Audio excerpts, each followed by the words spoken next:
dan mungkin tak terlepas pandang tentang bibit Nabi SAW daripada umur dalam perut, di dalam kandungan sampai di umur 15 tahun. Sebab Islam yang kita belajar ialah Islam yang daripada Nabi SAW umur 40 sampai 63. Quran datang 40 ke atas. Hadis Nabi direkod selepas Nabi SAW dapat wahyu. Syukur kepada Allah Azza wa Jalla kerana kita dapat bersama-sama menjadi tetamu Allah. Selepas kalambilan hayya 'alas solah, kita jawab la haula wala quwata illa billah. Maka tiada daya upaya dengan izin Allah, maka Allah dah izinkan kita datang. Dan ada ribuan manusia yang Allah tak izinkan datang dengan kalimat tu juga. Maka bila dah diizin jadi tetamu di istana yang sangat besar ini, syukur kita agar kita istiqamah insya-Allah. Saya berterima kasih kepada jawatankuasa, Tuan Pengerusi, Timbalan, seluruh barisan jawatankuasa, seluruh pegawai masjid, imam bilan kerana sudi memberi ruang kepada saya hari ini menggantikan Al-Fadhil Ustaz yang tak dapat datang. Jadi saya berbesar hati dan saya terkejut tengok masjid ni besar betul. First time saya masuk sini. Memanglah USJ ni biasa lalu. Tapi bila masuk dalam ni masjid negeri pun tak macam ni. Masjid saya suku ni ikut. Dia Alhamdulillah. Tak sangka sangat cantik, luas. Dah ramai orang sembahyang, lebih kurang berapa tadi? 200 orang tak lari. Satu saf lebih kurang 50-60 orang ni. Alhamdulillah, barakallahu fikum. Baik, saya Syazwan Jaafar, duduk di Rawang, tugas di masjid kat Segambut. Selain daripada tu, saya pendakwah bebas. Saya juruterapi psikologi Islam. Biasa kalau hari pertama saya datang mana-mana, saya cerita pasal sakit mental. Banyak sakit mental ni. Tapi tak sesuai lah hari ni pasal makin lama masa ni dah makin pendek. Pasal dia nak kena pakai banyak masa. Saya nak cerita pasal anxiety, OCD, skizofrenia ni take time. Jadi mungkin lain kali lah kita cerita pasal benda tu. Ada rezeki dengan apa, ceramah yang khusus lah. Jadi selain tu saya meniaga. Saya juga petugas di Angkatan Pertahanan Awam Padang Tembak. Dan pendakwah bebas lah. Alhamdulillah hari ini kita nak kongsi tentang masih mood Maulidur Rasul bulan ni. Cuma saya akan describe ataupun kita akan keluarkan beberapa kandungan yang jarang orang bincang dan mungkin tak terlepas pandang tentang bibit Nabi SAW daripada umur dalam perut, di dalam kandungan sampai di umur 15 tahun. Sebab Islam yang kita belajar ialah Islam yang daripada Nabi SAW umur 40 sampai 63. Quran datang 40 ke atas. Hadis Nabi direkod selepas Nabi SAW dapat wahyu. Jadi kita duk mengaji apa pun, akidah, fiqah, tauhid, apa semua pelajaran dalam Islam, kebanyakannya yang cerita Nabi dah umur 40 ke atas. Dia dah dapat wahyu. Apa cerita dia daripada lahir sampai ke belasan tahun ni? Takkan Allah sia-sia kan?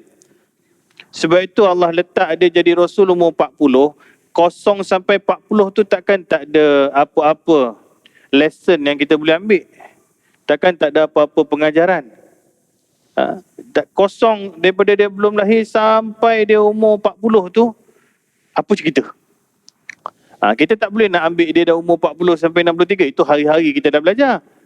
Cara takbir, niat solat, cara puasa, akidah, semua yang Nabi ajar umur 40 ke atas. Yang kosong sampai ni, lahir sampai dia belah tahun ni semua. Jadi ada lag kat situ. Ramai yang tak korek konten yang ada dalam usia itu. Baik, kita nak ambil daripada belum baginda lahir lagi. Belum baginda lahir lagi. Maybe kalau kita discuss about 1 hour ni, kita boleh tarik dalam 10 lesson lah lebih kurang insyaAllah. Saya cuba lah. Saya cuba. Baik.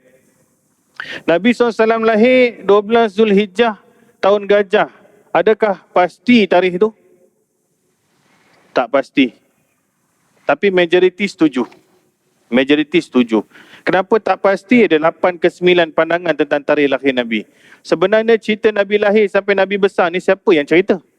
Kalau bukan orang Arab Quraisy, orang zaman jahiliah tu. Sebab tu kita nak pegang story tu, dia tak sama dengan Nabi SAW lepas umur 40. Pasal audien, karakter ataupun environment ketika itu, umat ketika itu umat Arab Quraisy. Yang kita tak boleh nak pegang solid, ya ke kau tak tipu. Tapi kita boleh ambil lah because it's a story. Sirah, macam kita cerita hantuah macam tu lah. Selama mana dia tidak membawa kepada perkara tauhid, menjejaskan ibadat, kita boleh terima. Selama mana dia hanya masih dalam kerangka yang boleh kita terima. Baik, majoriti kata 12 Rabiul Awal. Jadi kita pun sambut macam-macam sambutan. Selawat kita sambut dengan kuliah, dengan sini saya rasa tak lari program juga. Alhamdulillah tak apa. Cuma ada segelintir lah tak berapa setuju sangat sambut ni. Dia bukan pasal apa. Kadang-kadang dia fikir 12 Rabiul Awal tak confirm Nabi lahir. Tapi 12 Rabiul Awal confirm Nabi wafat. Nabi wafat hari Isnin 12 Rabiul Awal. Jadi dia takut aku nak sambut ya sangat kan, takut sambut Nabi wafat pula. Jadi dia rasa macam tu pula. Tapi biarlah dia. Itu pun kita pun, saya rasa kita sambut pun bukanlah buat pocor-pocor ke, buat zumba aerobik ke, tak ada. Kada buat karaoke ke pun tak ada. Jadi okey, kita sambut pun dalam keadaan mengingati Allah balik, tak ada masalah lah. Baik.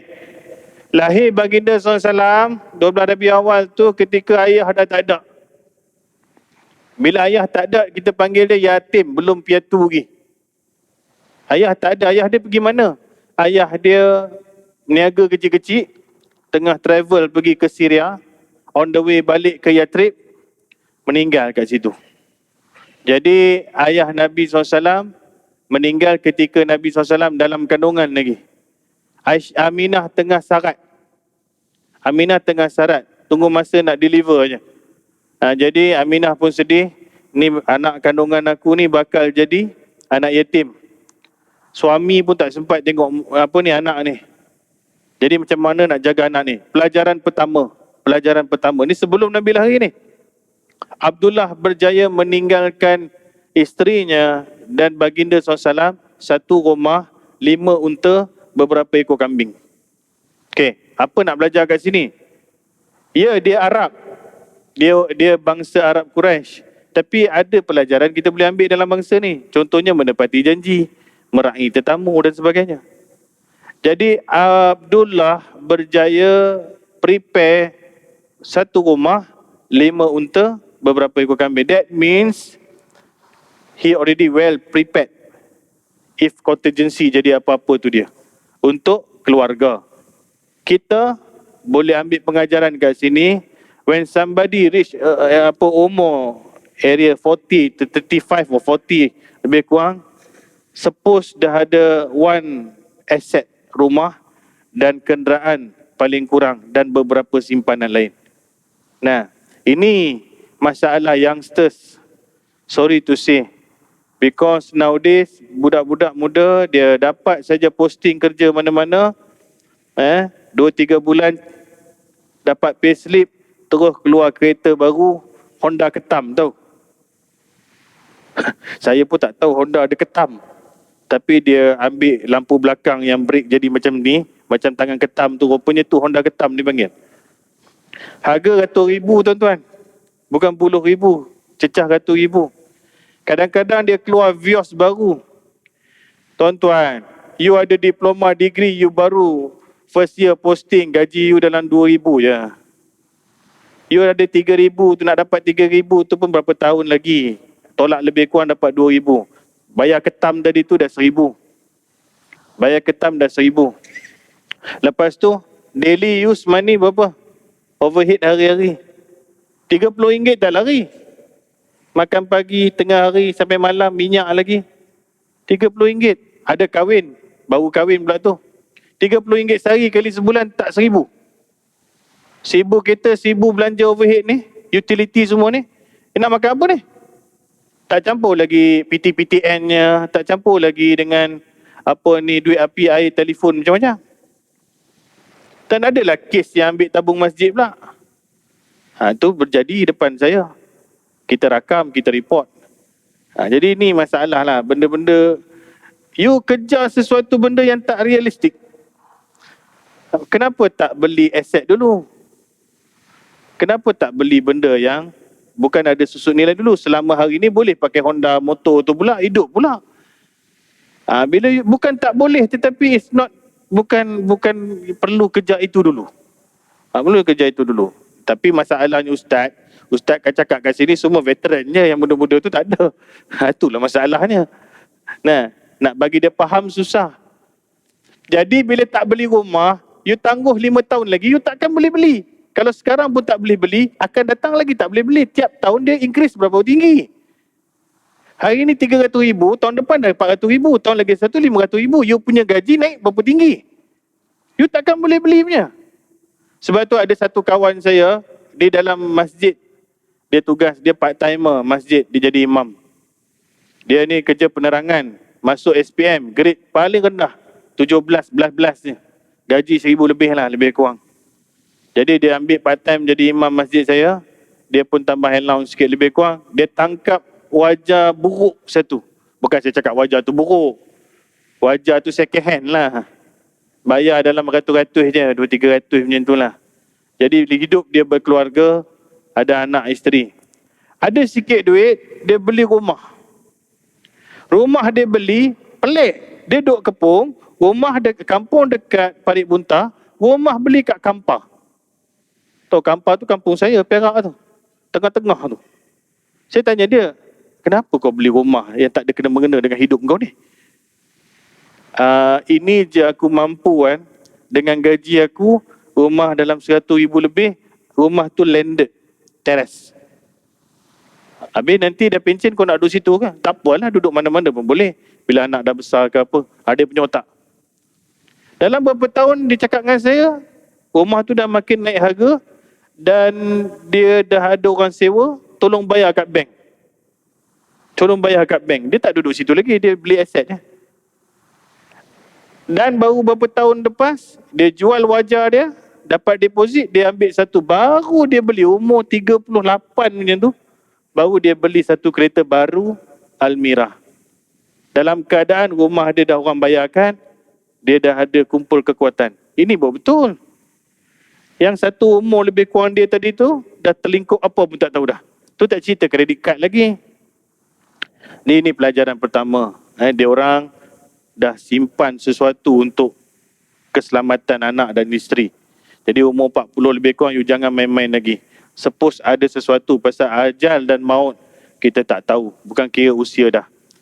Kemudian Nabi SAW lahir, Aminah pun sedih lah, tapi gembira dapat anak. Anak ni comel, cantik. Atuk cukup suka, pakcik pun suka. Tak ada pakcik tak suka. Abu Jahal paling suka sekali.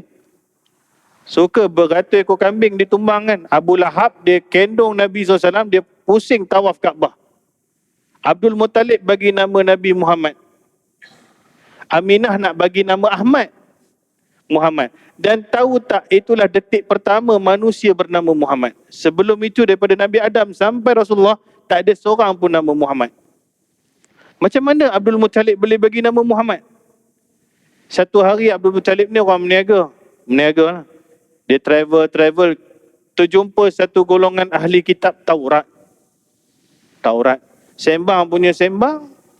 Orang tu interview dia, kalian dari mana? Kami daripada Arab Quraisy, sekian-sekian. Dia ceritalah bangsa apa semua. Dia cakap, tahu tak kalian dalam kitab kami ada disebutkan akan lahir satu Nabi daripada bangsa korang ni. Nama dia Ahmad. Abdul Muttalib pun buat lantai lah. Dia apa kira? Jadi dia pun buat tak tahu, sekali lahir cucu, teringat nama tu. Bohonglah nama Muhammad. Letak-letak betul lah itu Muhammad SAW. Sedangkan bayi lain banyak lagi lahir, tak bubuh nama tu. Itu takdir Allah Ta'ala. Kedua, kenapa nama ayah Nabi Abdullah? Abdullah means hamba Allah. Apakah dia orang ni agama Islam? Abdul Muttalib bagi ayah Nabi nama Abdullah. Sedangkan kita tahu Islam mai bila Nabi umur 40. Kenapa ada nama orang hamba Allah ni? Itulah digelar musyrikin Mekah. Musyrikin ni dia pensyirik. Bila pensyirik, Allah tu ada lagi. Tapi Tuhan lain pun dia nak kendung sekali. Jadi kita tak panggil dia kafirun macam kita panggil orang sembah api, orang sembah bintang, bulan, pokok. Itu totally tak ada kena-mengena dengan Allah tu, makhluk je. Tapi bila pensyirik, dia ada Allah dan dia ada sekutu Allah. Sebab tu dia tak mau mengucap La ilaha illallah. Tiada Tuhan yang layak disembah melainkan Allah. Dia nak Tuhan lain disembah juga selain Allah. Kalau kalimat itu muncul, mungkin dia orang mengucap. Tapi pasal Nabi cakap tak boleh, dia pun tak nak mengucap. Dia orang tawaf. Tapi tawaf cara dia lah. Boh gantung berhala 360. Kadang-kadang tawaf bogil. Tawaf juga. Dah bercampur dengan ajaran-ajaran sesatnya. Jadi inilah musyrikin Mekah. Apa status agama ayah Nabi, saya tak mau bincang. Ulama khilaf. Ada yang kata dia ahli fitrah, dia ikut nama agama Abi Ibrahim. Ada yang kata dia non-Muslim. Wallah, saya tak mau bincang tu panjang. Tak sesuai dekat sini. Tapi kita tak nak cerita tu, kita cerita pengajaran Nabi SAW. Lahir-lahir, sempat susu dengan Aminah beberapa kali kenyang. Terus Abdul Muttalib dengan Aminah hantar kampung. Hantar kampung. Kampung yang dia jumpa Halimah Sa'diah. Jadi orang-orang kampung Arab ni, dia memang ambil job ni. Jaga orang bandar. Membesarkan orang bandar, dapatlah sedikit imbuhan. Halimah Sa'diah tak mau sebenarnya. Pasal ini anak bangsawan. Abdul Muttalib ni bukan calon-calon orang. Kau jadi apa-apa kat cucu dia, pening. Tapi dipujuk Halimah ambil jugalah.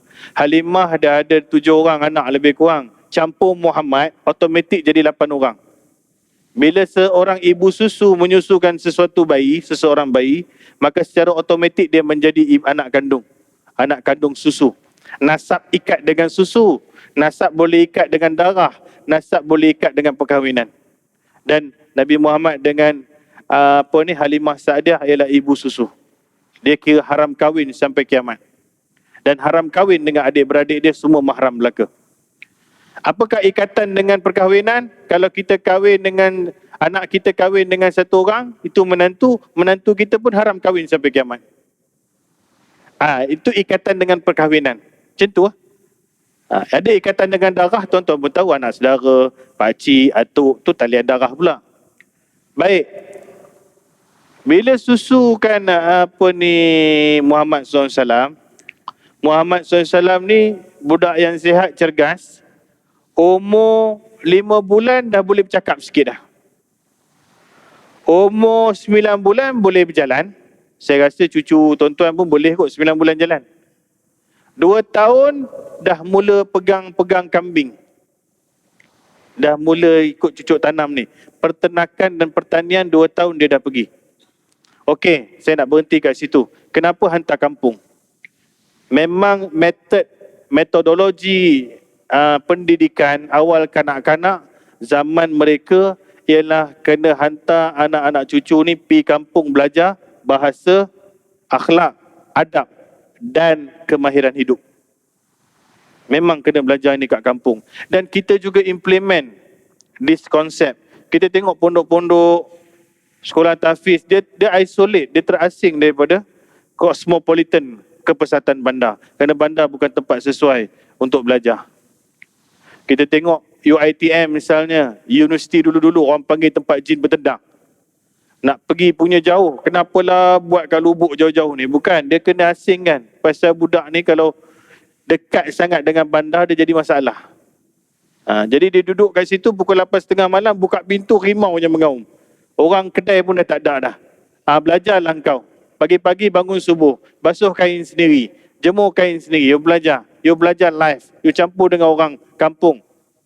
Sekarang college atas shopping mall. Pening tengok cikgu belajar, turun Starbucks kena teh sikit, kena kopi, pening lah macam ni bila nak pandai. Ponteng tak jauh kat bawah je. Susah lah sekarang. Nak parking pun student tak jumpa kelas. Parking je dah berjam. Ni tak suka. Cosmopolitan punya situation is not suitable for student lah. Jadi dia orang pada zaman di Mekah dulu pun bawa keluar Nabi Muhammad. Bukan Nabi Muhammad, semua anak-anak kecil. Dua kampung, itu biasa bagi mereka. 2 tahun, itu pelajaran kedua ketiga lah. 2 tahun Nabi SAW dah pegang kambing ni, mana dah dibiasakan ikut pergi peternakan. Peternakan. Benda ni Israel masih sampai sekarang implement. Dia ada lebih 200 lebih kurang center untuk didik dia punya rakyat. Rakyat dia sebahagian tak perlu beli rumah, dia bagi rumah, tak perlu masak, dia sediakan kantin. Nak pergi beli barang ke apa tak ada masalah, ambil je. Nak pakai kereta, ambil kunci pakai je, nanti pulang balik. Cuma mereka kena berkhidmat dan bekerja untuk negara. Gaji tak dapat lah, tapi dapat hidup.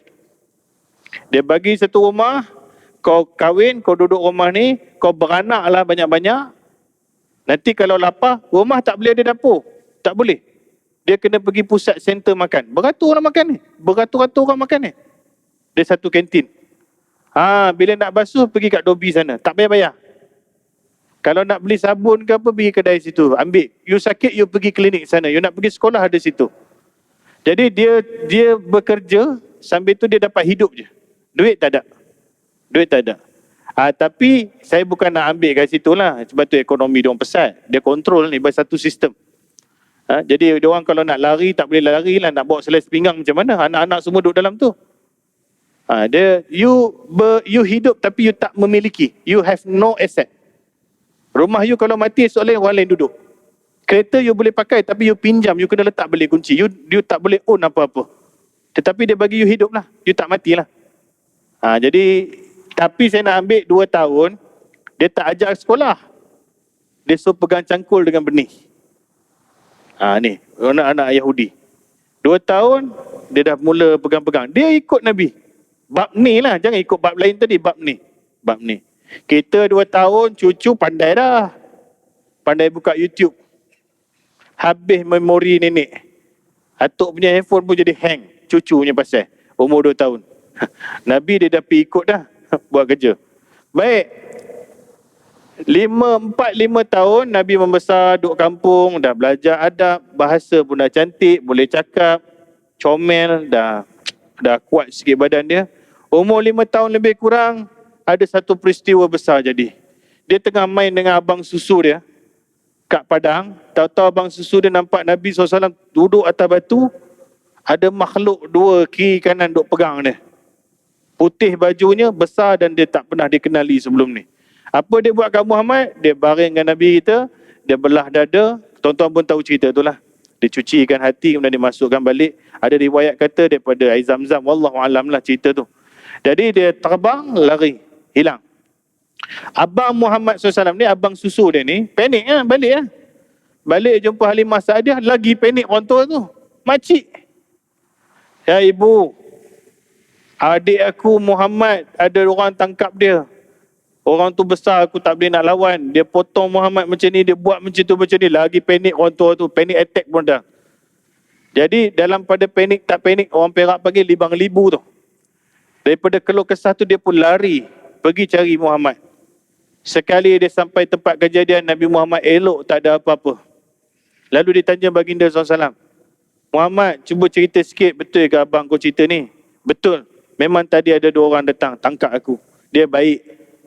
Dia buat aku macam ni, dia potong dada aku, dia cuci lebih kurang, dia jahit balik ke apa, dia terbang celah-celah langit.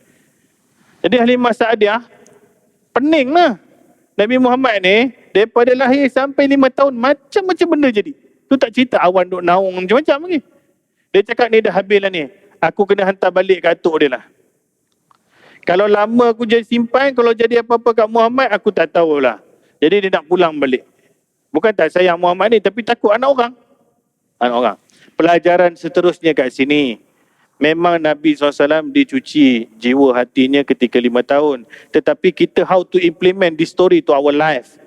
Jadi kita sepatutnya dalam umur 5 tahun, kita dah boleh develop anak-anak punya jiwa dah. Seusia Nabi SAW dicuci hati. Tapi jangan belah cucikan kelorok pula.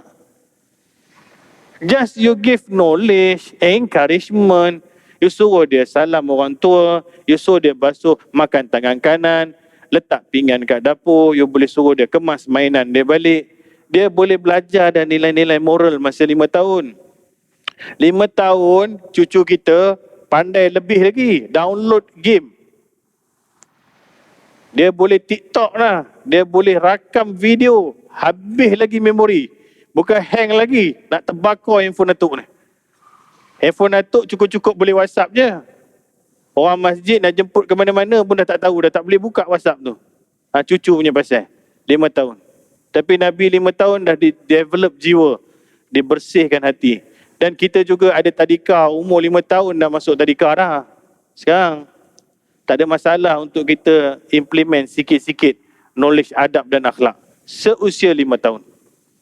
Baik, seterusnya Nabi SAW membesar. Sampai 6 tahun, Halimah Saadiah surrender. Kan nak hantar dia balik. Hantarlah dia balik ke pangkuan. Bonda dan atuknya. Bonda dia pun suka, Muhammad dah lalu 5 tahun development as a normal child. Dah ada bahasa cantik, dah ada akhlak cantik, badan solid, pegang kambing dah pandai, orang kampung punya kerja pun dah boleh buat. Now Halimah Saadiah happy. Apa ni Aminah happy. Dia pun terima Muhammad SAW, dia bela balik. Tapi belanya tak lama, berapa bulan lepas tu meninggal pula Aminah. Kira daripada Nabi SAW lahir ni, dia sempat pegang bulannya. Daripada kecil dah hantar ke Halimah Saadiah, dapat balik berapa bulannya. Jadi Nabi SAW jadi yatim piatu. Umur 6 tahun. 6 tahun. Okey. Sedihlah Nabi. Siapa jaga bila Nabi SAW tak ada mak ayah? Siapa jaga? Siapa jaga? Tok Wan lah. Atuk lah. Sebab tu dalam faraid system, when somebody die, meninggal dunia, bukankah atuk kadang-kadang berhak dapat sesuatu? Jangan main-main. Atuk ni, dia ada hak juga pada harta faraid. Dan dia berhak jaga cucu juga. Tapi jangan atuk dapat duit tu pergi kahwin lain pula. Tu masalah atuk tu lah. Tapi suppose dia kena jaga cucu juga. Ini kes macam-macam. Ada atuk rebut harta, atuk pun tak tahu nak jadi apa. Macam tak nak mati-mati pula. You have to take responsible. Pasal you adalah wali. Jadi Abdul Muttalib ambil peranan tu. Apa jatuh ni?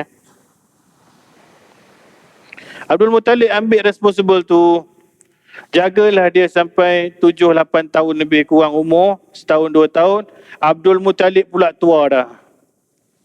Sakit pula. Jangan tanya saya lah, ustaz dia ada 3 serangkai ke apa, saya tak tahulah. Tapi orang tua punya sakit lah. Orang tua 60 lebih 70 macam tu, terbaring orang tua ni. Dah tak boleh tahan, dia cakap dia have to hand over. He must hand over Nabi SAW kepada seseorang yang lain. Lalu dia panggil semua anak jantan dia. Anak lelaki dia. Semua pakcik-pakcik Nabi berbaris. Abu Jahal ada, Abu Lahab ada, segala Abu di situ. Pakcik dia banyak, Hamzah, macam-macam pakcik dia ada. Abu Talib pun ada. Adalah beberapa orang ni, 5, 6, 7 orang macam itulah. Moral seterusnya pelajaran. Kenapa Abdul Muttalib tak panggil makcik? Kenapa dia panggil pakcik? Pasal selepas atuk, pakcik lah waris seterusnya yang kena jaga anak buah. Ini seronok sapu harta faraid. Oh, abang aku meninggal, aku ada bahagian tau. Oh, aku ada bahagian. Dapat duit bahagian, laki dapat berapa? Dapat full, perempuan dapat separuh. Dapat full, tukar sport rim baru. Itu lah. Bila anak buah minta, pakcik, Pak Long, nak masuk ITM, nak bayar yuran 400. Kau pergi minta mak kau. Apa, kau ingat aku counter minta sedekah ke? Mak tu ibu tunggal tau, yang mati tu adik kau. Yang ini anak saudara kau. Kau boleh cakap macam tu ke? Tak macam tu. Tapi bila tang harta, semua mau. Sebab itu bila perempuan dapat sikit, tetapi dia solid dia punya, seorang pun tak boleh usik. Dia nak pergi beli meh ke, dia nak pergi mana ke, dia punya pasal. Tetapi bila laki dapat duit, tu bukan you punya. Ada bahagian orang lain dalam tu, terutamanya anak buah ni. Sebab itu Abdul Muttalib, I have to hand over. Mesti hand over kepada pakcik. Makcik jangan involve dalam ni story. Pasal makcik dia pepek banyak. Kita kalau jadi situasi macam ni sekarang, makcik ke depan. Makcik yang jadi tukang hakim negara ni, yang buat keputusan. Makcik duduk diam-diam, biar pakcik duduk depan. Dan yang uniknya, Abdul Muttalib tak tanya pakcik mana nak jaga Muhammad. Dia tanya Muhammad nak duduk dengan pakcik mana. Ni pelajaran seterusnya. Bermakna budak sendiri yang decide dia rasa suit dengan siapa. Siapa yang dia rasa boleh take care dia. Tuan-tuan, pakcik Nabi semua sayang Nabi. Dia gaduh dengan Nabi bila dah umur 40 ke atas tu. Masa kecil ni semua sayang Nabi. Tak ada apa yang Nabi tak dapat lah. Nabi pun tengok. Abu Talib dia pilih yang paling miskin. Abu Talib daripada tadi diam je pasal dia shy lah. Dia tak ada apa-apa sangat. Nak fight dengan abang-abang ni semua hartawan, jutawan. Aku ni ada meniaga kecil je. Nak minta Muhammad malu tak tahu buh mana lah muka. Alih-alih Muhammad petik nama dia. Melompat kawan tu. Jadi dia pun, Abdul Muttalib pun ambil tangan dia, pegang tangan Muhammad. Ni kau jaga cucu aku. Abu Talib jaga. Yang paling susah di kalangan anak dia. Bukan keputusan pakcik, bukan keputusan atuk, tetapi Muhammad SAW. Ada tak kita dengar Abdul Muttalib panggil Muhammad, mai sini Sat. Kau betul ke nak pilih orang Pak Su kau ni? Pak Long kau Mercedes ada 3 kau tahu. Rumah ada kolam renang. Dia tak ada cakap macam tu. Dia tak ada pun nak hasut Muhammad, tak ada. Ataupun Pak Lang. Pak Lang kau kebun ada 50 hektar kau tahu. Rumah ada 30 biji. Kau betul roller coaster pun dia boleh beli kat kau. Kau cari orang miskin ni buat apa? Itu cerita Piramli. Nah, Abdul Muttalib cakap, as long as you suka, you boleh jaga, okey, angkat. Ya bukan Nabi tak sayang yang lain, tapi dia lagi serasi lah. Pasal dia lebih kurang macam bapak dia. Tak berapa kaya, dia boleh hadap kawan ni, Nabi boleh tumpang kasih sayang. Mungkin Abu Jahal bisnes banyak, takut layan Nabi mungkin 4 bulan sekali kot. Dia pun tak rasa chemistry tu ngam sangat lah. Tak apalah Abu Talib jaga. Abu Talib ni pula meniaga kecil-kecil. Tahu ni meniaga apa? Dia ni caterer. Bukan catering macam kita ni, buat catering kahwin dapat 10,000. Dia hidang orang makan roti ke air lebih kurang untuk orang jemaah haji. Tiap-tiap tahun orang pergi haji kat Mekah. Jadi dia lah sediakan bahan makanan ke apa lebih kurang. Jadi dapatlah sikit upah.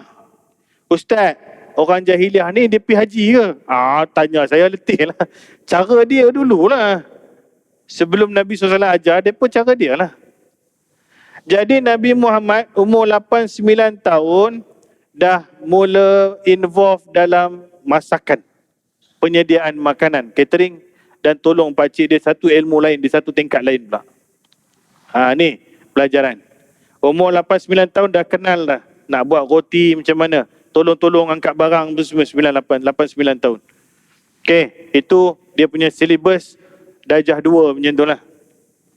Tadika. Kemudian berlalu masa Nabi SAW makin lama makin tough, makin cantik. 12 tahun, Abu Talib dah boleh bagi dia handle gerai dengan apa ni, meniaga, dia boleh lepaskan dah. Tuan-tuan ingatkan saya nak azan. Sekarang azan dah awal sikit, kita tak boleh berhenti lama juga kan. 8.10 lebih kurang. Apalah, ada bunyi Ada. Dia dah boleh handle dagangan kecil-kecilan. Apa ni, Abu Talib dah lepaskan dia meniaga sikit.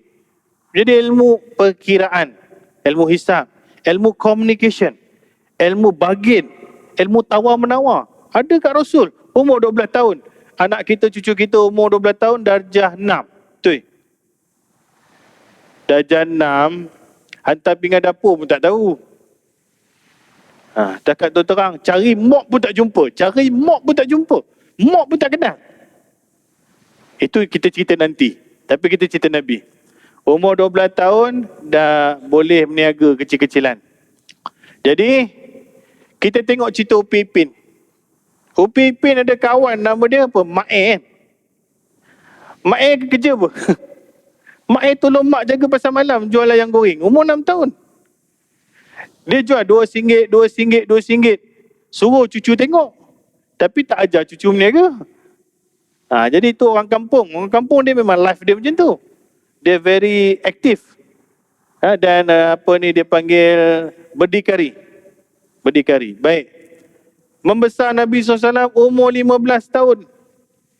Umur 15 tahun ni, kalau anak cucu kita form apa? Form 3. Form 3. 15 tahun. Anak bujang lah. Nak teruna.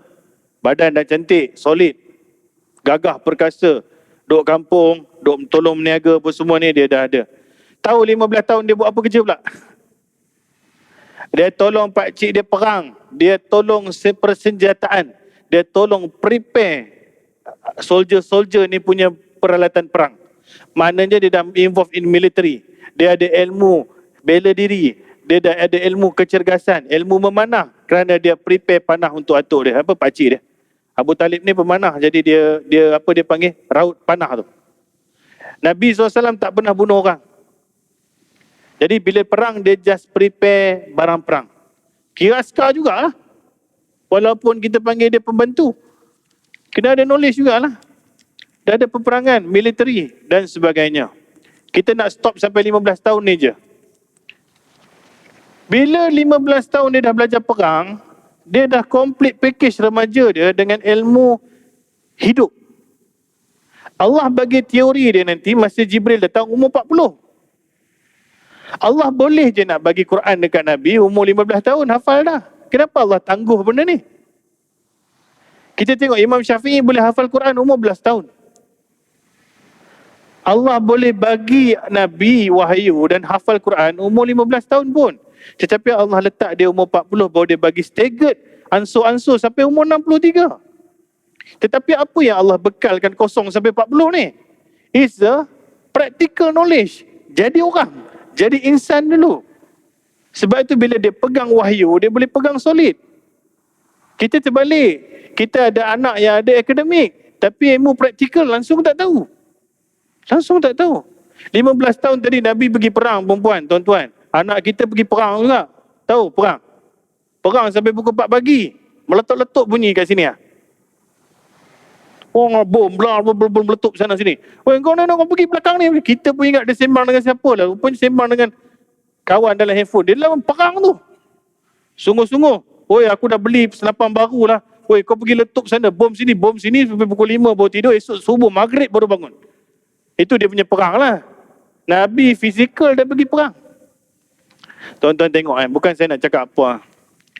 Nowadays, the new generation, they all ada education punya certificate. Untuk ada diploma degree is very senang, very easy. Private college ada, online boleh belajar. Ada master pun senang. Ramai orang ada sijil bertingkat-tingkat tapi dia tak tahu buat apa-apa. Saya nak tanya terang lah, jangan malu, jangan segan lah. Ada di kalangan anak kita yang ada degree, hantar pinggan dapur pun tak tahu. Baju pun tak tahu nak letak dalam bakul. Baju pun, mesin tu tolong cuci baju dia, tekan mesin pun tak tahu. Berapa cup nak bubuh sabun pun tak tahu. Kalau kita suruh dia vacuum rumah, bukan sapu, vacuum, macam orang OKU. Rasa kita nak kena buat balik lagi sekali. Suruh anak pergi pasar, kita tulis list. Ni, kita bagi list barangan untuk beli. Tahu, sawi kita minta, bayam sampai.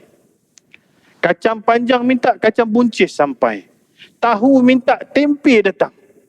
Ikan senangin minta, sardin mari. Dia tak kenal barang. Terus saya cerita, siang ikan, terus saya cerita masak, jagi jauh. Siapa ajar dia barang? Siapa ajar anak kita barang? Bila dia tak kenal, itu bangla yang dekat pasar tu. Yang baru 3 bulan datang KL. Adik, saya tengok adik satu macam punya pusing, apa barang mau? Abang, ini barang ada tak? Saya tak tahu baca, nampak Orang yang datang daripada overseas ni, Bangladesh ke apa, dia tak tahu baca. Adik, saya tak tahu baca, tapi adik kasih baca, saya dengar, saya tahu. Ni, senangin. Adik, ini sardin, bukan senangin, tu sana. Ni bayam, ini bukan bayam, ini sawi. Daun sup, ini daun ketumbar, dia lebih kurang sama tapi dia pendek sikit. Ini Bangla 3 bulan tuan-tuan baru datang Malaysia. Dia ada degree ni, ada master ni, tak tahu benda ni. Pasal you tak bagi dia live practical. Dia tak tahu jerang air, dia tak tahu nak masak telur, dia tak tahu hidup. Dia tak tahu nak hormat orang tua, dia tak tahu bila tetamu datang kena letak telefon, dia tak tahu. Tetapi bila kita cakap dia tak pandai, dia ada degree. Dia ada degree. Ini budak sekarang. You fit the academic, dia boleh hit academic, tapi dia punya diri tak tahu. Tak tahu jadi apa. 5 tahun tadi Nabi dah buat apa? Nabi dah cuci hati. 5 tahun kita duk bagi dia main game sampai naik cemuih, sampai tak tidur-tidur, mengamuk kau tak dapat game. Yang tukang bela nenek juga. Umur 8-9 tahun dah tolong jual roti apa semua pakcik. Kita 8-9 tahun duduk lagi pakai pampers. Nenek duk suap lagi nasi. Dah boleh ajar sendiri makan. Tahu tak nenek tu, nenek ni bawa nasi kat cucu, suap cucu 2 jam. Nak kejar cucu pergi mana? Ikut sampai naik beku ni. Apa tak habis-habis nasi ni? Kalau aku tak tunggu dia, dia tak makan. Jadi aku kena ikut je dia. Jadi hamba budak ni pula. Saya ada satu kes yang sedih tuan-tuan. Mak ni umur 60 lebih, jaga cucu 3-4 orang lebih kurang. Anak ada duduk dalam tu. Anak ada 3-4 orang dalam tu, umur 30 lebih. Semua ada degree. Dia cakap apa? Pinggan pun tak tahu letak dapur. Bukan suruh basuh, suruh letak dapur lepas makan. Suis lampu tak tahu tutup. Pintu pagar dah keluar tak tahu kunci. Ini tahap apa ni? Yang isunya ialah you have degree, you have master. Apa ni? Apa ni? Satu orang lagi saya sedih. Dia ni jemaah saya lah. Umur 70. Satu asar sudah kantoi sama saya lah. Saya tengok dia pakai baju hujan, dia nak redah keluar. Saya cakap, Haji nak pergi mana ni? Tunggulah. Ada hal sikit nak pergi KL. Kenapa? Kalau benda tu serius, saya nak beli kereta pergi hantarlah. Kesian orang tua ni naik motor. Rupanya tanya, dia nak ambil anak dia kerja. Umur 70 pakai baju hujan. Ni KL, 10 km ni. Daripada masjid saya ni. Kalau 70, rasa anak dia berapa? 5 tahun ni? 30, 40 lah tuan-tuan. Afsal patut kau kena ambil bapak kau balik. Bukan bapak kau ambil kau balik. Dan ini memang realiti yang berlaku. Habis azan lagi kita sambung sikit. Apa yang nak dikeluarkan sebenarnya? Kisah hidup Nabi kanak-kanak ni yang kita dah lack dah. Kita anak ada akademik tapi kita tak ada social life. Kita tak ada kemahiran hidup. Kita tak ada. Tak ada attitude. Macam-macam tak ada. Dah sana. Selitan tuan-tuan, sebutlah Nabi kata riwayat Abu Daud seperti mana Tok Bilal kita sebut. Kemudian mintalah daripada Allah, pasti kamu akan diberi. Di antara tempat makbul doa ialah selepas azan. Selepas kita jawab azan, lepas tu kita doa. Dan bukan saja makbul doa, itu tempat, itulah apa amalan yang boleh bawa kita syurga. Hadis riwayat Muslim. Siapa yang ikut macam mana Tok Bilal sebut. Kemudian masa hayya 'alas solah, hayya 'alal falah, dia tukar la haula wala quwwata illa billah. Sebut sampai habis la ilaha illallah dari hatinya dengan ikhlas, seikhlas-ikhlasnya, pasti dia akan masuk syurga. Riwayat Muslim. Dan doa yang kita biasa baca tadi, Allahumma rabb hazihi da'wati tammati was salatil qa'imah, sampai habis. Tu riwayat Bukhari. Kata Nabi, syafaatku merangkuminya pada hari kiamat. Ni bab azan ni. Yang laung tadi tu saya cerita lah. Tok Bilal kita tu, seluas mana suaranya sampai, akan menjadi saksi dan pengampunan Allah untuknya. Dan dia mendapat pahala orang yang solat bersama dengannya. Nah, itu bab azan. Dari rezeki kita ambil satu kuliah cerita azan dia.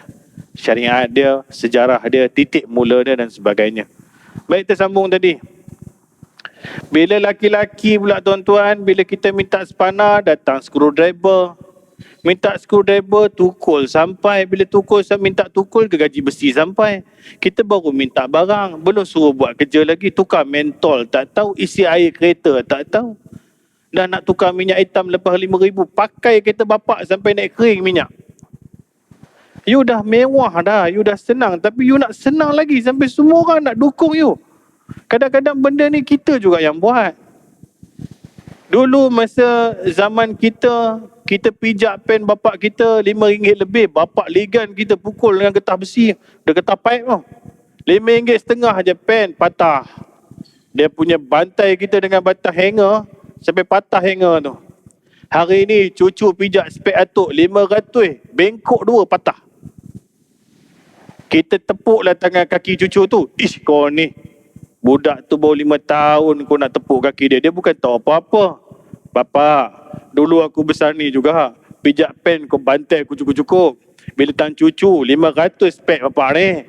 Boleh aku tepuk sikit je. Itulah pendinding ni sebenarnya. Pendinding kepada anak-anak ni sekarang, atuk dengan nenek ni. Ni nak main sini masjid ni, kena cucu tarik kain, atuk janganlah pergi tok, janganlah pergi tok. Tok pun jadi pening tu. Nak pergi rumah Allah ke cucu? Cucu nangis pula, nangis tak jadi, reverse atuk. Timang cucu, cucu dah atuk semayang kat rumah je, nampak? Kuat tak kuat penangan cucu ni. Tapi tu Abdul Muttalib suruh dia duduk kampung. Bukan tak sayang cucu ni, pasal nak ajar dia, nak didik dia. Jadi last time memang education yang dalam literal, yang dalam akademik ni memang diperlukan. Betul, tak nafi sampai sekarang. 20 tahun dulu, siapa yang ada degree in business admin, accounting, science, everything, okay, dia boleh dapat kerja. Tapi datang satu fasa bila semua murid dah boleh pandai. Siapa ada lecturer sini, you boleh tahulah. Bila semua benda ni dah ramai, orang nak cari yang skill balik. Dulu siapa pergi giat mara, siapa belajar otomotif, siapa belajar jahit, siapa belajar masak, budak tak pandai lah ni. Budak tak ada masa depan lah ni. Tak tahu nak hantar mana, so dia pegang spana. Sekarang budak pegang spana tu yang boleh kerja. Yang duduk dalam pejabat sekarang belum tentu you ada kerja. Pasal apa? Pasal teknologi boleh menghapuskan manpower tahu. Nowadays tengok, orang boleh ambil gambar sendiri, grafik dah boleh buat dalam telefon. Dulu kita ada parking mesti ada 3 orang jaga paling kurang. Yang jaga duit, jaga palang tu, yang jaga tunjuk kita mana nak parking dengan tukang lap kereta. Sekarang 3-3 tu pun dah tak ada dah. Semua robot jaga. Ya, saya pernah discuss dengan overseas punya IT punya pakar datang Malaysia. Selama saya sembang dengan dia, saya cakap very good. Ya, kita encourage people to use technology, of course. Kita galakkan apa saja bentuk teknologi pasal dia membantu. But you have to think, satu teknologi tumbuh, 1000 pekerjaan akan tutup. Dengan teknologi, dia boleh menghapuskan tenaga kerja. Pejabat dah tak perlu ramai orang. Dulu semua, you tengok tol. Tol dulu ada 10 ada orang. Baguslah ada robot jaga, seorang je cukup kalau apa-apa emergency. Lagi 9 nak kerja apa? Itu baru tol. Lain grafik, accounting dah pakai sistem. Tak perlu accountant, ledger banyak-banyak lah. Bagus. Saya tanya dia, yang ramai-ramai tak kerja ni nak pergi mana? Dia cakap pergi kampung duduk tanam sayur, buat komoditi. Betul dia cakap tu, maknanya yang guna tangan balik. Sebab tu Nabi SAW cakap apa? Antara kerja yang baik sekali lah yang kau gunakan dengan 2 tangan. Kekini, orang yang tahu buat electrical, repair aircon, dia punya gaji hari boleh dapat ratus cecah ribu. Tetapi orang yang ada degree dalam admin, kadang-kadang you punya gaji 1000 lebih je sampai sudah. Pasal persaingan you terlalu tinggi. Orang nak yang tahu buat, bukan yang ada paper saja. Jadi ajarlah, dalam pengajaran ini, masa depan tolong. Orang Yahudi ikut benda ni. Dia ajar anak cucu dia mesti ada kemahiran. Mesti ada skill. Kita tak ada bendang, kita tak ada sawah, kita tak ada ladang. Tapi kita ada rumah. Tolong didik dia untuk angkat baju. Benda-benda sikit-sikit, hantar pinggan dapur, cuci pinggan, mandi sendiri. Tolong dah boleh dah. Sampai bila kita nak manjakan dia? Kerana dia bukan sunnah. Bukan caranya didik macam ni. Lama-lama dia akan jadi disaster. Habis atuk. Kena pinjam duit lagi. Anak menantu kerja bagus-bagus. Tai, lebar-lebar. Semua ada degree master. 25 bulan minta atuk duit. Bah, pinjam 200 bah, gaji nanti bagi. Memang tak bagilah. Pinjam tak pernah pulang punya. Kita tengok anak-anak kita masih pinjam kita duit. Masih pinjam. Dia pandai. Tapi dia tak boleh nak handle diri dia dekat sini. So, please lah, implement. Pengajaran daripada kehidupan Nabi, Allah didik Nabi SAW. Bukan dengan akademik. Ya, akademik penting. Tetapi akademik dalam bentuk praktikal. Kemudian bila Nabi SAW dapat wahyu, dapat ayat Quran, dapat fiqh, dia boleh solid pergi. Dia tak loose. Jadi inilah yang dah lack daripada kalangan kita, ada degree, ada master, you tak tahu kerja. Saya ambil saya contoh, saya bukan nak cerita bangga ke apa, bukan. Semua ustaz kat wilayah ke kat Selangor ke kena ada tauliah mengajar. Kalau nak jadi imam dekat masjid besar macam ni ke, masjid wilayah KL ke apa ke, nak jadi Tok Bilal, kena interview.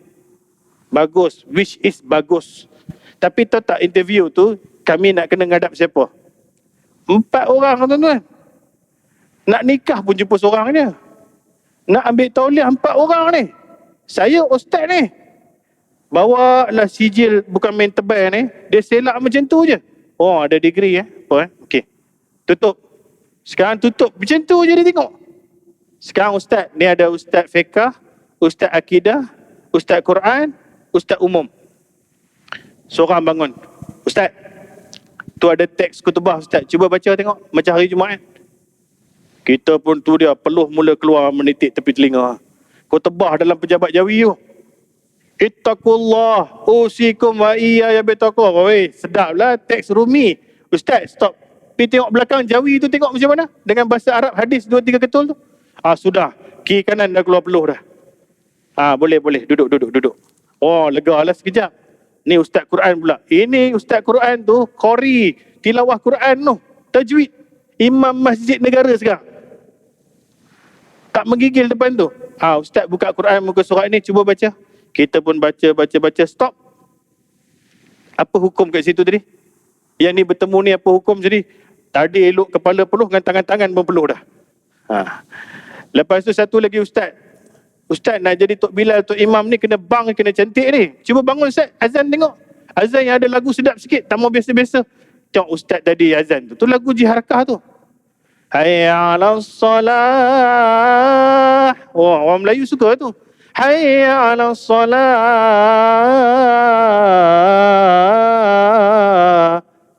Dah sampai pun tak habis. Dia kena azan macam tu. Dia tak mau biasa. Dah lega azan. Ustaz, surah Sejadah kena hafal. Hafal tak? Hafal insyaAllah. Udabbirul amru minas sama'i ilal ardi summa ya'ruju ilaih. Sambung. Sudah, blank. Cecil lagi sekali tengok. Ulang lagi. Ulang lagi sekali. Ulang lagi 3-4 kali. Menggigil-gigil nak sebut. Padahal dah baca hari-hari pun.